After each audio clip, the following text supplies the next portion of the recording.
Dear student, if you are new to this channel then subscribe and press the bell icon. इस video में लेके आए हुए हैं भाषा मंजरी क्लास 8 हिंदी पाठ्य पुस्तक और चैप्टर 8 है अमरूद का पेड़। इसके लेखक कौन है? ज्ञान रंजन है और ये पेज आपका 57 है बच्चों। और क्वेश्चन आंसर आप देखेंगे पेज नंबर 63 में आपका क्वेश्चन आंसर जो दिया है उसी का हम सॉल्यूशन करेंगे। तो पार्ट से इसमें क्या है, पार्ट से क्वेश्चन नंबर 1 को देख रहे हैं कि लेखक को क्यों लगता है कि इन सब पिछड़े ख्यालातों का हमारे घर में गुजर नहीं हो सकेगा। तो प्यारे दोस्तों याद रहे कि इस तरह से आपका आंसर क्वेश्चन रहेगा। एग्जाम में भी ऐसे क्वेश्चन पूछे जाएंगे। तो क्या लिखेंगे? अमरूद के पेड़ को देखकर सबसे पहले बाबू कन्हैयालाल की बूढ़ी पत्नी ने एक दिन टोका कि पश्चिम की तरफ अगर मकान का मुखड़ा हो और सामने ही अमरूद का पेड़ हो तो राम राम बड़ा अशुभ होता है।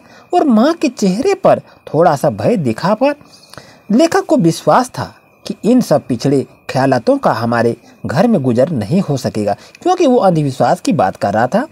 क्योंकि उसके घर के लोगों में आधुनिक विचारधारा के थे। उसकी माँ सत्याग्रह के दिनों में अजमेर में लंबा जेल कर चुकी थी और पिताजी खुद राजनीतिक सामाजिक उदारता वाले आदमी भी थे। यानी उसके बारे में चरित्र चित्रण कह रहा है कि किस तरह से वो कहता था कि लेखक कह रहा है कि इन सब लोगों को हमारे घर में गुजर बसर नहीं होगा, क्योंकि वो हमेशा इसी तरह रोक टोक की बात क्या करते थे। इतना इस तरह लिखने का प्रयास करेंगे बच्चों। उम्मीद है आपको अच्छी तरह समझ में आ गया होगा। अच्छी तरह से कॉपी कलम को खोलें और नोट्स तैयार करें। पिछले वीडियो को नहीं देखे हैं तो डिस्क्रिप्शन में सारे वीडियो को लिंक दी हुई है, वहाँ से सारे वीडियो को देखें। आइए चलते हैं क्वेश्चन नंबर नेक्स्ट। अरे दोस्तों नेक्स्ट क्वेश्चन को देख रहे हैं। अमरूद के पेड़ की छाया किस प्रकार लेखक को उनके भाई बहनों के साथ जोड़ती है? तो आंसर लिखिए बच्चों। अमरूद के पेड़ की छाया लेखक को उसके भाई बहनों के साथ जोड़ती है। वे सभी अमरूद की छाया में बैठ की कुर्सियों पर बैठ चर्चाएं करते थे, जिससे उनके बीच उम्र का फर्क मिट जाता था और दोस्ताना व्यवहार पनपता था। इसलिए बच्चों भाई बहन के साथ मिलकर बैठने का प्रयास करेंगे, क्योंकि इससे क्या होता है, आपस में मेल भाव का भाव बना रहता है। तो इसलिए आप अच्छी तरह से साथ में मिलकर बैठकर ही पढ़ाई करेंगे। आइए चलते हैं क्वेश्चन नंबर नेक्स्ट पर। नेक्स्ट क्वेश्चन को देख रहे हैं प्यारे दोस्तों, प्यारे बच्चों। लेखक अपने घर वापस जाकर उदासी का अनुभव क्यों करता है? क्या कारण है लेखक कह रहा है? तो लेखक अपने उत्तर लिखिए बच्चों। लेखक अपने घर वापस जाकर उदासी का अनुभव करता है क्योंकि अमरूद का पेड़ कट चुका था। और जब लेखक और उसके भाई बहन जिंदगी की बुलंदी की ओर बढ़ रहे थे, तब लेखक की मां को रूढ़ी और अशुभ के मिथ्या भाव ने पराजित कर दिया था, जिससे लेखक के प्रति बड़ों में कोई स्वागत का भाव ही नहीं था। ये आपस में ये बात कर रहा था जो उसके साथ ये घटना घट चुकी थी। आइए चलते हैं प्यारे बच्चों नेक्स्ट क्वेश्चन पर। नेक्स्ट क्वेश्चन को देख रहे हैं प्यारे बच्चों। लेखक की माँ अमरूद के पेड़ के लगे रहने का क्या दुष्परिणाम मानती थी? तो आंसर लिखिए बच्चों। लेखक की माँ का मन यह मान बैठा था कि बड़ी बहू की अलगाव भावना, सबसे छोटे का निठल्लापन, खुद उनकी बीमारी और लोगों के धंधे से बिखर जाना और कुछ नहीं है। बहुत दिनों तक दरवाजे पर उसी अमरूद के पेड़ के लगे रहने का दुष्परिणाम है, जिसे काफ़ी पहले ही लोगों ने अशुभ बताया था। यानी अमरूद का पेड़ जो था वहाँ पर सभी ने उसे अशुभ बताया था, तो उसी के बारे में ये चर्चा की गई है। आइए चलते हैं बच्चों क्वेश्चन नंबर नेक्स्ट पर। नेक्स्ट क्वेश्चन को देख रहे प्यारे बच्चों। Question number 5। लेखक को मिद का क्षोभ क्यों अच्छा लगा था? यानी मिद्दू का क्षोभ क्यों अच्छा लगा था? 5 नंबर क्वेश्चन है, तो उत्तर लिखिए बच्चों।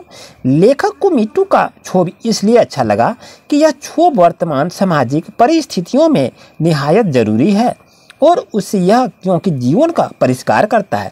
बिस्तर इस क्षोभ का संस्कार हो और उसे स्वयं पोसा तथा सहा भी जा सकता है।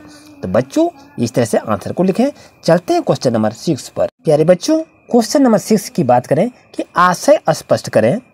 सूरज पिछवाड़े के पीपल के ऊपर आ रहा था और जहां अमरूद का पेड़ था वहां धूप का एक चकता तेजी से बड़ा होता दिख रहा पड़ा। तो ये कह रहा है इसका आशय स्पष्ट कीजिए। ये जो है पंक्ति, इसका आशय स्पष्ट करना है। तो प्यारे बच्चों तो कैसे लिखेंगे? उत्तर लिखिए। इस पंक्ति के माध्यम से लेखक कहना चाहता है कि जहाँ पर भी कहीं अमरूद का पेड़ अपनी छाया से शीतलता प्रदान करता था, वहाँ उसके कट जाने के बाद शीतलता तो समाप्त हो ही गई है, धूप अपने विकराल रूप से वातावरण को गर्म कर रही है। उम्मीद है बच्चों आज का क्लास आपके लिए काफ़ी यूजफुल रहा होगा। बच्चों पिछले वीडियो को देखने के लिए डिस्क्रिप्शन में जाइए, सारी वीडियो वहाँ पड़ी हुई है, या प्लेलिस्ट में जाइए, क्लास 8 का प्लेलिस्ट देखिए, वहाँ पर वीडियो सभी पड़ी हुई है। अगर वीडियो अच्छा लगा तो लाइक अवश्य कीजिए। अगर आप हमारे चैनल पर नए हैं तो सब्सक्राइब कीजिए प्रतिदिन न्यू अपडेट पाने के लिए। बच्चों किसी तरह कोई दिक्कत हो, किसी विषय में कोई समस्या आवे तो कमेंट जरूर करें। मिलते हैं बच्चों न्यू क्लास में। Thank you. Welcome, good morning all dear friends and student. If you are new to this channel then subscribe and press the bell icon. बच्चों आप लोग का हार्दिक स्वागत करते हैं आपका प्यारा channel A to Z study point पर।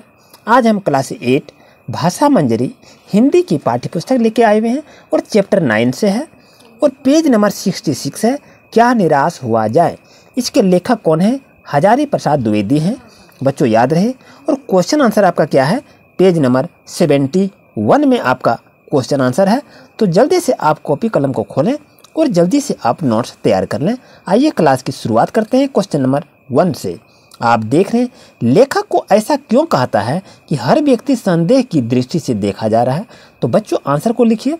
लेखक का कहना है कि हर व्यक्ति संदेह की दृष्टि से देखा जा रहा है क्योंकि आज समाज में आरोप प्रत्यारोप का कुछ ऐसा वातावरण बन गया है जैसे देश में कोई ईमानदार आदमी ही नहीं रह गया हो।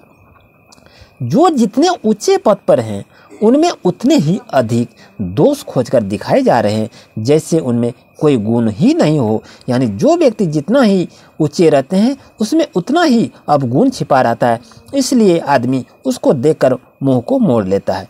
बच्चों ये आपका क्वेश्चन आंसर 1 था। आइए चलते हैं क्वेश्चन नंबर 2 पर। आइए बच्चों क्वेश्चन नंबर 2 की शुरुआत करते हैं। लेखक ने स्वीकार किया कि लोगों ने उन्हें भी धोखा दिया है और फिर भी यह निराश नहीं हुआ। आखिर आपके विचार से इसका क्या कारण हो सकता है? तो लिखिए। तो चलिए बच्चों इसका आंसर को लिखते हैं। लेखक ने स्वीकार किया कि लोगों ने उन्हें भी धोखा दिया है, फिर भी यह निराश नहीं है। इसका कारण यह है उसके जीवन में ऐसी बहुत घटनाएं घटी हैं जब लोगों ने बिना किसी स्वार्थ के दूसरों की सहायता की है, तो निराश मन को ढाढ़स दिया है और हिम्मत बचाई है। तो उसे विश्वास है कि समाज में मानव प्रेम आपसी सहयोग कभी समाप्त नहीं हो सकते। तो बच्चों इस कहानी को आप समझे बुझे, बहुत ही अच्छी कहानी है। तो यही कहा था लेखक ने स्वीकार किया कि लोगों ने उन्हें भी धोखा दिया, फिर भी वो निराश नहीं होते हैं। आखिर क्यों? ये कहानी बहुत ही दिलचस्पी कहानी है बच्चों, आप जरूर पढ़ें। अगर आपको समझने में कोई दिक्कत है तो कमेंट जरूर करें। चलते हैं क्वेश्चन नंबर 3 पर। आइए बच्चों क्वेश्चन नंबर 3 पर हम आ चुके हैं। जीवन के महान मूल्यों के बारे में लोगों की आस्था क्यों हिलने लगी है? तो बच्चों आंसर को लिखिए। जीवन के महान मूल्यों के बारे में लोगों की आस्था क्यों हिलने लगी है? क्योंकि ईमानदारी से मेहनत करके जीविका चलाने वाले निरीह और भोले भाले लोग पीस रहे हैं और झूठ तथा धोखे का रोजगार करने वाले फल फूल रहे हैं। ईमानदारी को मूर्खता का पर्याय समझ लिया जाने लगा है और सच्चाई केवल भीरू और बेबस लोगों के हिस्से में पड़ गए। बच्चों आजकल अधिकतर ऐसे ही लोगों देखने को मिलते हैं। जो कमजोर लोग होते हैं उसे सब लोग सताते हैं और जो बुड़बक हैं, जो धोखे करने वाले हैं, वो आज फल फूल रहे हैं। इस कहानी से लेखक यही कहना चाहता है कि ऐसे धोखेबाज आदमी से आपको सावधान रहनी चाहिए और अपने बुद्धि दिमाग से काम करनी चाहिए। उम्मीद है बच्चों आपको अच्छी तरह समझ में आ गया होगा। आइए चलते हैं क्वेश्चन नंबर 4 पर। आइए बच्चों क्वेश्चन नंबर 4 की बात करते हैं कि किन बातों से पता चलता है कि आध्यात्मिक के मूल्य दब गए हैं। तो बच्चों आंसर लिखिए, बहुत छोटे छोटे आंसर लिखवा रहे हैं। भारत में आज भी अधिकांश लोगों में सेवा, ईमानदारी, सच्चाई और आध्यात्मिकता के प्रति लगाव है। समाज के उच्च वर्गों को यदि छोड़ दिया जाए तो आज भी भारत में मनुष्य मात्र के प्रति प्रेम, महिलाओं को समान झूठ और चोरी को गलत समझना आदि मूल्य विद्यमान है। वे दबक अवश्य गए हैं किंतु समाप्त नहीं हुए हैं। उम्मीद है बच्चों कि आप अपना नोट्स तैयार कर लिए होंगे, तो जल्दी जल्दी से कॉपी खोलें और लिखने का जरूर प्रयास करें। आइए चलते हैं क्वेश्चन नंबर 5 पर। आइए बच्चों क्वेश्चन नंबर 5 में हम आ चुके हैं। किसी एक घटना का वर्णन कीजिए जिससे लेखक को यह पता चले कि दुनिया सच्चाई और ईमानदारी लुप्त नहीं हुई है। तो अपने मनपसंद कोई घटना को लिखना है। यहाँ आपके पास एक घटना लिखी हुई है। लेखक के जीवन में ऐसी बहुत सारी घटनाएं घटी है जिससे यह पता चलता है कि दुनिया से सच्चाई और ईमानदारी लुप्त नहीं हुई है।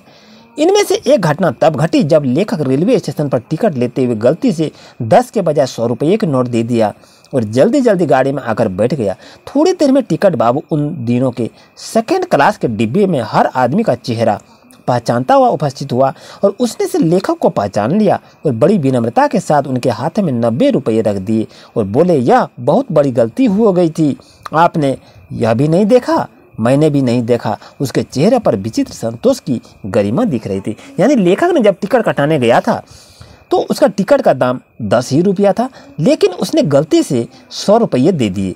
तो जहाँ कलेक्टर साहब जो थे टिकट काट रहे थे, उसने उस आदमी को पहचान लिया और पहचानने के बाद देखा कि अगर किस आदमी ने टिकट कटाया 10 रुपया का और उसने 100 रुपया का दे दिया, तो वो आदमी को ट्रेन में ढूंढते हुए वहाँ आया और लेखक को 90 रुपये वापस कर दिया और कहा कि ये गलती से आप वहाँ दे दिए थे पैसे। तो इससे लेखक ने सोचा ये विचित्र आदमी है कि हमने पैसे तो अधिक दे दिए लेकिन वो आके हमको लौटा दिया। इसको देखकर उस लेखक को विचित्र चित्र का दर्शन हो गया। बच्चों, इस तरह से आप क्वेश्चन आंसर को जरूर लिखेंगे। आइए चलते हैं क्वेश्चन नंबर 6 पर। आइए चलिए बच्चों, क्वेश्चन नंबर 6 पर आते हैं। कविवर रविंद्रनाथ ठाकुर ने अपनी प्रार्थना गीत में ईश्वर में क्या प्रार्थना की है? तो बच्चों यहाँ से आप उत्तर को लिखेंगे। कविवर रविंद्रनाथ ठाकुर ने अपने प्रार्थना गीत में ईश्वर से यह प्रार्थना की कि यदि संसार में केवल नुकसान ही उठाना पड़े तो धोखा ही खाना पड़े, तो ऐसे अवसर में भी हे प्रभु शक्ति देना कि हम तुम्हारे ऊपर संदेह ना करो। यही कवि गुरु रविंद्रनाथ टैगोर कहा करते थे बच्चों। तो आप भी इसी तरह से इस नियम का पालन करेंगे। आइए चलते हैं क्वेश्चन नंबर नेक्स्ट पर। बच्चों, ये क्वेश्चन आपके बुक में नहीं है, लेकिन हम अपने आधार से सोचकर आपको ये क्वेश्चन दिए हैं कि दोषों का पर्दाफाश करना कब बुरा रूप ले सकता है। और क्वेश्चन नंबर 2 नेक्स्ट है, लेखक दोष का पर्दाफाश करते हुए किस बात से बचने के लिए कहता है। तो ये हम अपने मन पसंद से ये क्वेश्चन को दिए हैं बच्चों, आपके बुक में नहीं है। तो आप लिखने का मन करता है तो लिख लें और नहीं लिखने का मन करता है तो नहीं लिखें। उम्मीद है बच्चों आपको अच्छी तरह समझ में आ गया होगा। बच्चों, चलते हैं नेक्स्ट क्लास में न्यू क्वेश्चन के साथ, नए चैप्टर के साथ। तब तक अपना ख्याल रखें, मन लगाकर पढ़ाई करें। Thank you.